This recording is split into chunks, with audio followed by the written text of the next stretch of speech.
Okay, so welcome to this episode of Music Talk. Today we have a very special guest, Ben Comeau. Many of you may know him from two of his very famous fugues. Donald Trump is a wanker.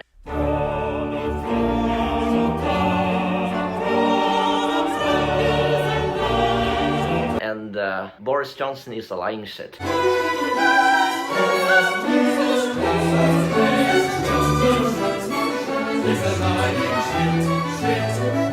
Welcome. Thank you. Thank you very much. It's great to be here. You actually have a lot of fans in China. There are lots of counterpoint enthusiasts. Your fugues are just, wow, amazes them as well as me tremendously. That's very kind.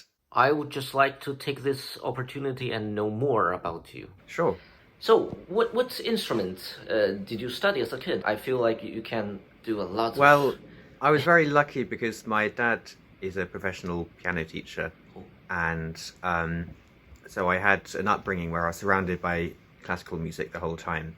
And I started piano with him when I was 4.5. Whoa. And about the same time I also started cello. And he also taught me music theory from a very young age. So he made sure that alongside the piano lessons I was also learning about theory and harmony at the same time. So I think that was incredibly useful. Yeah. And then when I was 7, I became a chorister, singing for the services at the cathedral, and it was quite an intense commitment. So from 7 to 13, I was doing 5 or 6 services every week. Wow. And a lot of it was very traditional classical music. So I was surrounded by that. So I was really lucky. And then a little bit later, I started learning violin, and then I dropped cello and violin. But then I took up organ. So since then I've been mainly playing piano and organ. And also I saw one video you played accordion as well. Yes, yeah. So more recently still, I play some accordion. So mostly keyboard instruments. And then I guess the last thing would be recently I've been doing a little bit of drumming in a samba band. So that's been another thing, but that's very different. Most of what I do is keyboard. So let me just sum up. So cello, violin, piano, organ, accordion, drumming, and singing. Yes. And theory and composition. That's right, yes. I mean, the violin and cello and the singing were all as a kid. I don't do string instruments or singing anymore. I don't think I've met someone do this many stuff. So did you decided quite early on to be a professional musician? When was that point? Well, were there ever that point? I don't know if there was, because I kind of had a bit of an assumption from a young age that I would do this. Okay. When I got a bit older that I started to question that, and in my mid-teens I got quite interested in philosophy and I wondered about taking that more seriously. Okay. And I've been interested in other things as well, but I've kind of always come back to music. Really, it's always been the constant that I've come back to. And you liked music from early on, and because when we were kids, our parents had to force us to on the piano. You got to practice, and that's boring. I think I did. Okay. My relationship with music has changed loads. I think as a young kid, I was just quite an obedient child who did what my parents told me to do. Okay. My brother was the opposite, and he rebelled. Okay. And but now he's also now a professional pianist as well, but he's come up with a different route where he kind of went completely off it and refused to work. Okay. For much of his childhood, but then he kind of started working much harder when he was older. Oh yeah. But I just did it because I was because it was kind of expected of me, I think. Okay. I don't think I always had that love. I think it kind of developed gradually through my teenage years, I think. Great, wow. And I learned that you studied music in Cambridge. It's a famous school, we know, but not due to music. So I'm actually quite curious what's it like to study music in Cambridge. Well, the Cambridge music course is amazing in some ways, and it's very traditional. So you find there's a huge emphasis on European classical music. And also within that, it takes quite a kind of traditionalist, conservative approach to that as well. So you don't have so much new classical music. You have some, but there's a huge emphasis on learning the rules of how to write music in historical styles, which kind of in some ways suited me very well because that's what I'm interested in. But I think also having spent some years outside Cambridge afterwards, I found that Cambridge didn't necessarily prepare me for a lot of the experiences I've had in music particularly when I've ventured outside classical music. It's not really prepared me well for that. But it is amazing if you want that kind of traditionalist grounding in classical music is very good.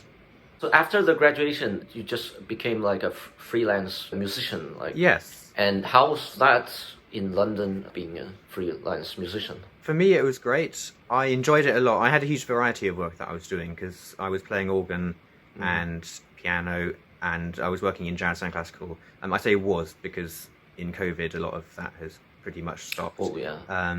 So now I'm actually doing more teaching work. I don't know. I think we all wish there was potentially more government funding for the arts. So that's a bit of a problem that a lot of us financially can find it difficult. And you tend to find that the people who succeed are often those who come from wealthier backgrounds. So it can be a little bit more difficult otherwise, and especially with COVID. So nobody quite knows what's going to happen now, actually. And unfortunately, some venues are shutting down, and there's a huge amount of uncertainty about the future. But I had a lot of fun, definitely, doing all sorts of different kinds of music, and particularly in my case, working a lot with singers, accompanying singers in both classical and jazz spheres, and also playing the organ in churches. Okay. Do you also make a living with your compositions, or that's just a passion to That's do? more of a passion, I think. It's very hard to make a proper living off composition. Yeah, that's what I think. You have to be very, very dedicated. I think pretty much all composers make a lot of their money from doing other things, even quite established composers often. Yep, that's true. Many of us know you from your amazing fugues.